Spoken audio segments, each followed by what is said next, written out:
Happy Sabbath, everyone. I just want to make sure that everyone has got this handout. If anyone missed it, we can still give. We have some. Just want to make sure everyone has it. Everyone has got it? Okay. So I would like to start with a prayer first, because I believe this is not my message. God has to give His Spirit so that He may, through me, give us His message. I'm going to kneel because I feel weak to give this message. I'm not feeling nervous, but I'm feeling weak to give this message. So I'll kneel down and pray. You can also bow your heads with me. Okay? Let's pray. Heavenly Father, we come here this wonderful Saturday. This evening, as you have provided us with wonderful blessings. Thank you for bringing us all safely to this congregation, Father, to this church, as we call upon you, Father, to pour your Holy Spirit upon us, that we may be inspired, and that we, like your many people, may be ready to what is coming. We pray this time, Father, that that there not be any distraction, anything that will distract us from your word, Father. Anything in your spirit which is reading this building, Father, I pray that you will chase it out. For we believe that we are in a very solemn days, Father. We pray to you that you will help us to accept this message, and that you will encourage us that you prepare our hearts and our minds to willingly obey your words. This I pray, Father, that you will bless us with Jesus Christ, that you will give us His grace upon us, that we may have it fully, that we may repent and come closer to you. We pray this time in Jesus' name. Amen. So today my topic is upon the last church, which is the seventh church of Revelation chapter 3. So let's go to Revelation chapter 3. Revelation chapter 3, the seventh church. Anyone knows the name of that church? Laodicean church. So this was 3 literal churches. I want to make sure that you know that. All 7 churches which were talked about here from Revelation chapter 2 to chapter 3 was literally there. And this church had some characteristics which were very similar to their character and their natural, how their attitude was very same to their spiritual character. And so I'm going to tell you a few points about this Laodicean people. 7, just 5 literal points. One is that they were economically, they had lot of money, they were very rich, they needed nothing. So in 60 AD, they had an earthquake, and their buildings and all, they all collapsed. And so Rome, the power which was the empire which was ruling in those days, came to aid this Laodicean people. And so these people were very rich, so they said, we don't need your help. They were very rich, they had their lot of money, so they said, we don't need your help to the Roman Empire. And so that showed that their character, that they were proud. They were rich, they had a lot of money, and that because of that they were proud. They were a proud people. We see the second point, third point it is that it was known for its black wool garment. It was known for its black wool garment. They had lot of clothes to wear. Fourth point is that their water, they used to come from 2 different places. Their water supply was one cold and one was hot. So one place there used to come hot water, and from other there used to come cold water. And so all we know that cold water is used for something good. It can be used for something good, and even hot water. But there's a quote which says that lukewarm is good for nothing. So when those 2 water supplies to come together, there used to be a lukewarm water, like that. And so each place there used to be cold water is to come to Laodicean people, and from other place there used to come hot water. So this was one characteristics of them. Fifth one is that the church considered itself self-sufficient. So they needed nothing. They have everything what they need. So they were called itself. They themselves called them self-sufficient.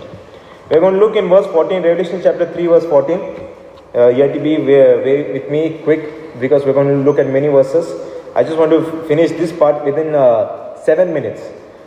Let's look at Revelation chapter 3, verse 14, and it says, "And unto the angel of the church and the Laodicean write, these things said the Amen, the faithful, the true witness, the beginning of the creation of God." Who is this? Who is speaking? It is Jesus who is speaking. The Amen, the faithful, the true witness is none other than Jesus. He is speaking about the Laodicean church. In verse 15 he says, "I know thy works, that thou art neither cold nor hot. I would thou wert cold or hot." So here Jesus is telling, I know your works, that you are neither cold nor hot. I would want that you would be some cold or hot. But these people were neither cold nor hot. And so we see in verse 16 it says, "So then thou art lukewarm, and thou neither cold nor hot. I will spew thee out of my mouth." And so that was what Jesus said about this church. You are not cold, you are not hot. And that's why I will spew you, I will spit you out of my mouth. So this is what we're going to see. Now I have one quotation. Here I found it on internet. It says here, "The devil doesn't care how much church buildings men construct, so long as they are filled with lukewarm preachers and people." So this was what the quote was telling, that the devil does not care if there are many building churches. He doesn't care, so long that if there is a lukewarm preacher or lukewarm people in that congregation, so he is free. He has nothing to do there in that congregation. We see the meaning of Laodicean. It comes from a king who named after his wife. And so the meaning of this was justice of the people, the meaning of Laodicean. And this is literally, this church was like that, as we're going to see. And in spiritually also, this church is representing a time period. All the churches, all the 7 churches of Revelation chapter 2 verse and 3, all 7 churches represented a time period, and they were literally there also. So the time period for this Laodicean church was from AD 1844 till the second coming. This is the time period of this last church. It's going to be from 1844 AD till the second coming of Jesus Christ. This is what this church is. Just a few characteristics of the church.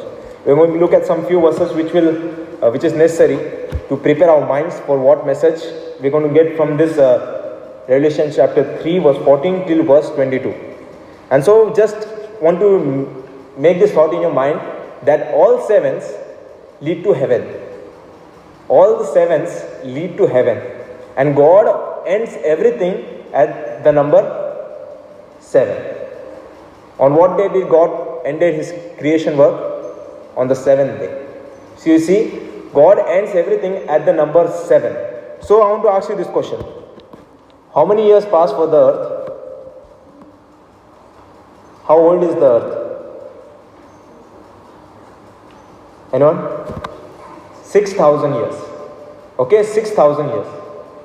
How long will Satan be born? He'll be in the jail after the second coming and all? For almost 1,000 years. And if you add up that both, how much it comes?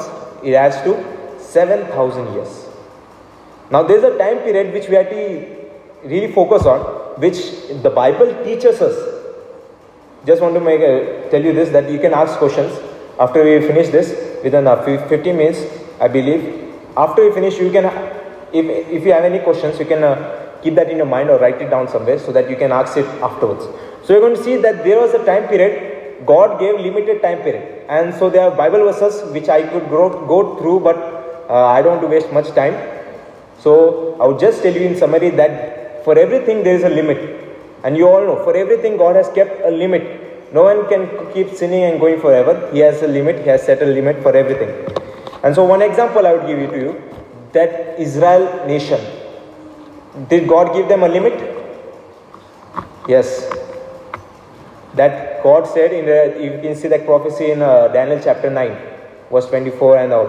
You see that God gave them a limit that you have to finish sin when the Messiah is here. So there was a time limit given for them. You can call it probation.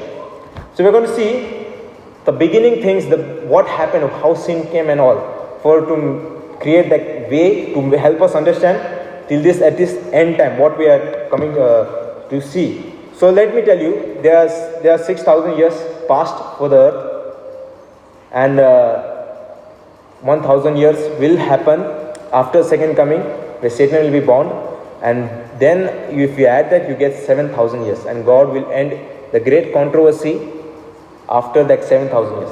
So when we look in, or go to Ezekiel chapter 28. You have to be very quick with me. We have to go to many scriptures. We're going to look at Ezekiel chapter 28, where sin began first. Ezekiel chapter 28 and verse 15, 16 and 17. I will read it for you. It says here, Thou wast perfect in all thy way from the day that thou was created, till iniquity was found in thee. This is talking about Lucifer, where this Bible says that he was perfect in all his ways. In everything he was perfect. Until that day where iniquity was found, where sin was found in him. And it says in verse 16, by the multitude of the merchandise, they have filled the midst of thee with violence, and thou hast sinned. Therefore I will cast thee as profane out of the mountain of God. I will destroy thee, O covering cherub. Remember that word, O covering cherub, from the midst of the stones of fire. Verse 17 it says, Thy heart was lifted up because of thy beauty. Go with me to Isaiah chapter 14. Just keep your finger here in Ezekiel chapter 28, because we're going to go here and there in Isaiah chapter 14 and Ezekiel chapter 28. Isaiah chapter 14 and look at verse 12. In Isaiah chapter 14 verse 12 it says, Oh, how art thou fallen from heaven, O Lucifer, son of the morning. How art thou cut down to the ground, which didst weaken the nations. Verse 13, For thou hast said in thine heart, I will ascend above the heaven. I will ascend into the heaven.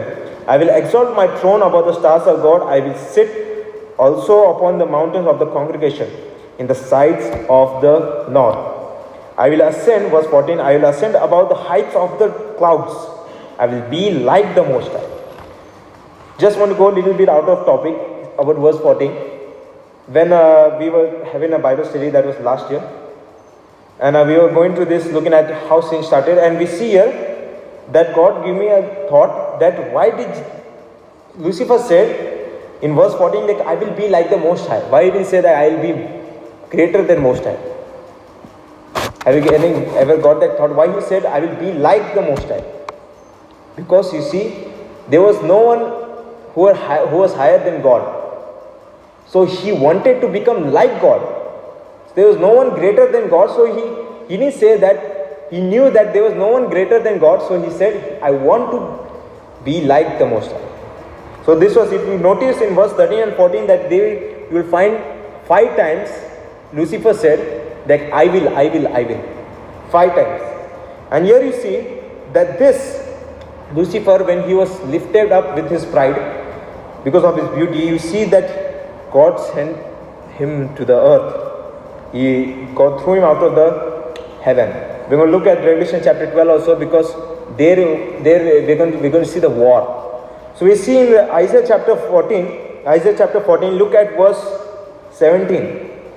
Okay, look at verse 17. It says, Thou madest the world as a wilderness, and destroyed the cities thereof, that opened not the house of his prisoners. What is this talking about? If you see, the prison is talking about the grave. It was because of Lucifer, he didn't open the people to come out of the grave. And if you see, when Jesus was crucified, when he was taken up into heaven, there were also few people who were resurrected with Jesus, and Jesus took those few people in heaven. What they symbolized as that when they was in those times, when they used to have any war, you see that a king, if he has won a war, he will take the prisoners of that other army, their prisoners as their captives. And so when Jesus won that war with Satan, he took whom? He took the prisoners who were dead in grave. He resurrected them and he took them to heaven. And there you see in Revelation, you will find 24 elders. Those people who were resurrected with Jesus are those 24 elders. So we see here that this Satan made the world weak. And so in verse 18 you see all the kings of the nation, even all of them lie in glory, every one in his own house. Talking about the kings of the nation is talking about God's people. We're going to see in a while that there was a great war in heaven.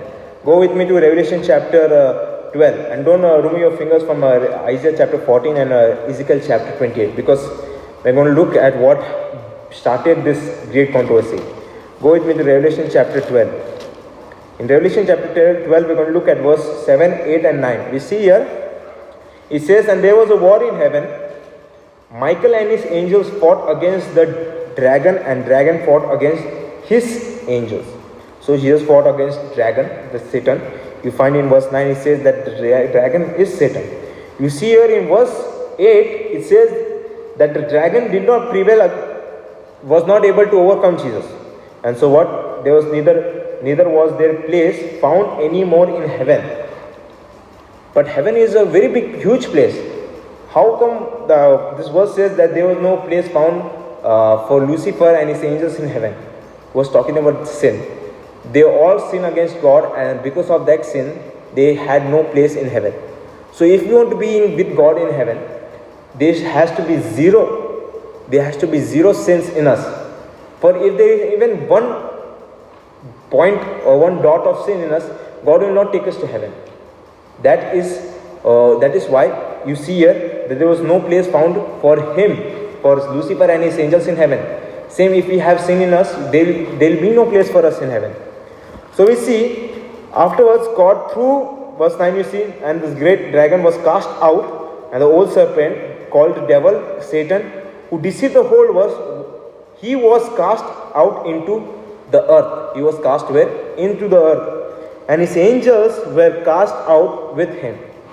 You see here, dragon and his angels were cast out on the earth. And so there we see, when God created his creation, there he made Adam and Eve. And then humanity sinned against God. You see that in Genesis chapter 1 and verse 26, you see there that God created man. And then in Genesis chapter 3 verse 6 to 7, they sin against God.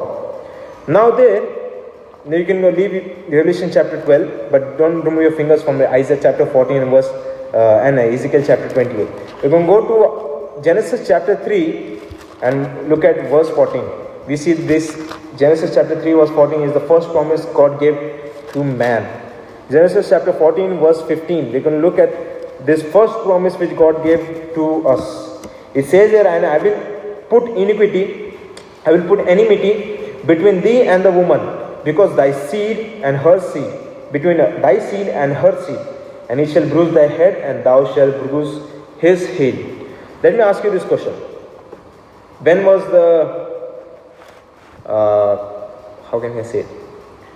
sacrificial, when the plan of salvation, this was the promise of plan of salvation. Genesis chapter 3 verse 15 was the plan of salvation, that Jesus will come as a substitute for us, and he will die for us, and there through him we will get victory over sin, and we can be with him again. And so we see, let me ask you this question, when was this plan of salvation end? Did it end? You see on the cross. If you see Jesus, what he said, what was his final words? It is finished. But was that the plan of salvation? Was the plan of salvation ended there completely? Yes. So you see that the sacrifice of Jesus Christ was as a lamb was finished. People in the world, they think that the plan of salvation has finished. God has completed. We have won the victory. We have not won the victory yet. We see that it was finished. As a lamb, Jesus came on the earth. He died. He was sacrificed. That part of his work was finished. What was the second part of God's work? What is Jesus right now for us? As a high priest. And that is his second work. People don't realize that God has a second work, and he has to finish that work also to come and get us.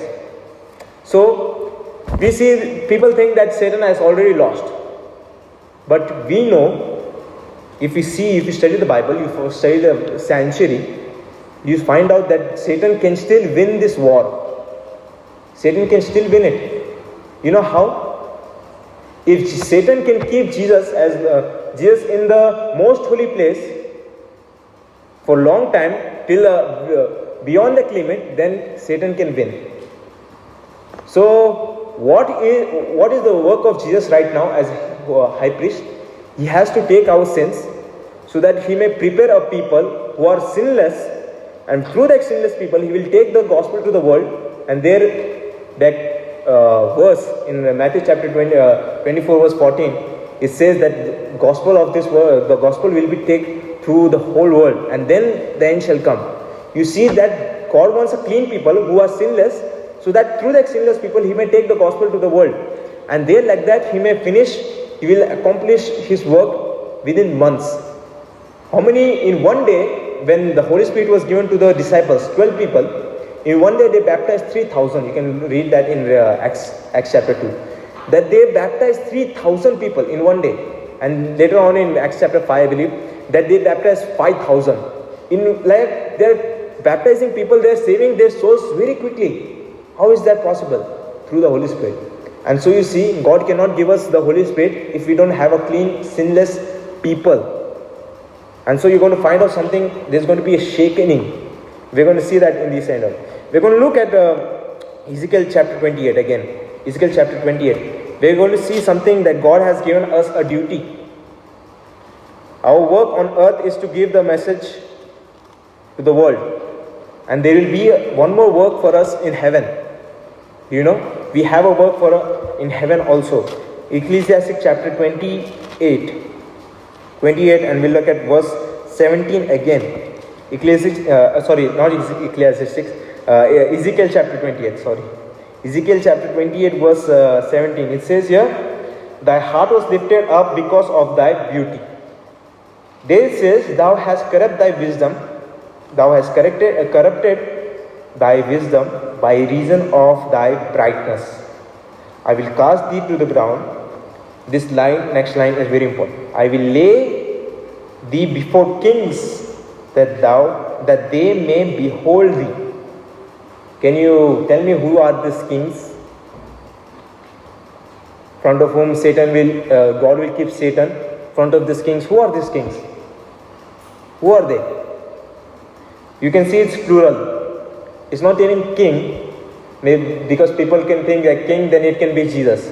But it's telling kings. Who are these kings? Who are these kings? Let's look at Revelation chapter 1 Revelation chapter 1, and we'll look at verse 5. From verse 5, we're going to look at Revelation chapter 1 and verse 5. You're going to find out these kings are God's remnant people. You see in Revelation chapter 1 verse 5, we're going to read from verse 5, and from Jesus Christ, who is the faithful witness and the first begotten of the dead and the prince of the kings of the earth, unto him that loved us, washed us from our sins in his own blood.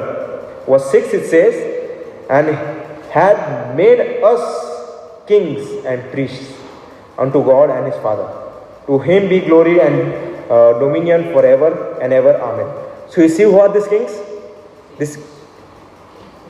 We the saints of God, the remaining people of God. Now you see, God gave us a command, an instruction, that when there is two fights going on, okay, like there are two fights going on, the third person within them will judge them, will see that who is right, who is wrong. So there was a controversy, right, in heaven. How many groups? There were how many? Two groups. There was one war, two groups. Now there has to be a third party to judge this both, to see whether who is right, who is wrong. Yes? Just go to Deuteronomy chapter 19. This was given to Moses in the time of Moses. Deuteronomy chapter 19. In Deuteronomy chapter 19, and you look at verse 16, we see from verse 16. It says here, if a false witness rise up against any man to testify against him that which is wrong, then both the men, two groups, between whom the controversy is, shall stand before the Lord. Okay? Before the priest and the judge, which shall be in those days.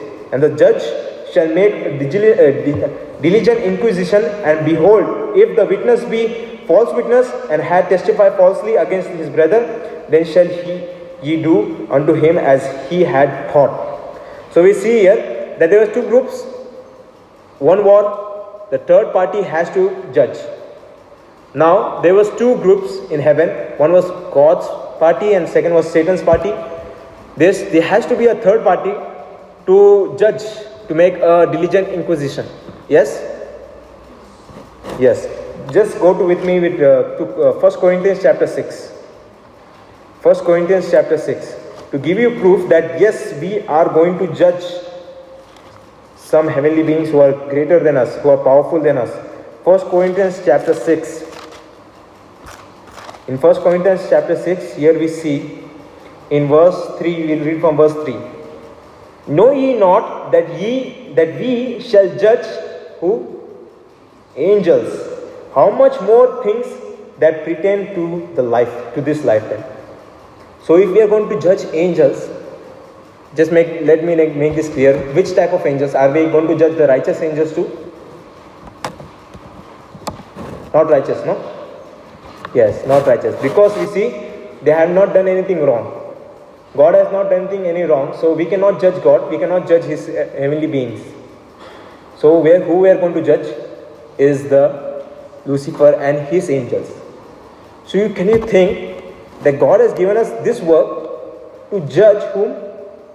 Lucifer and his angels, with those wicked people who are on the earth. So God will give us this judgment to us, and to make sure that if this judgment right.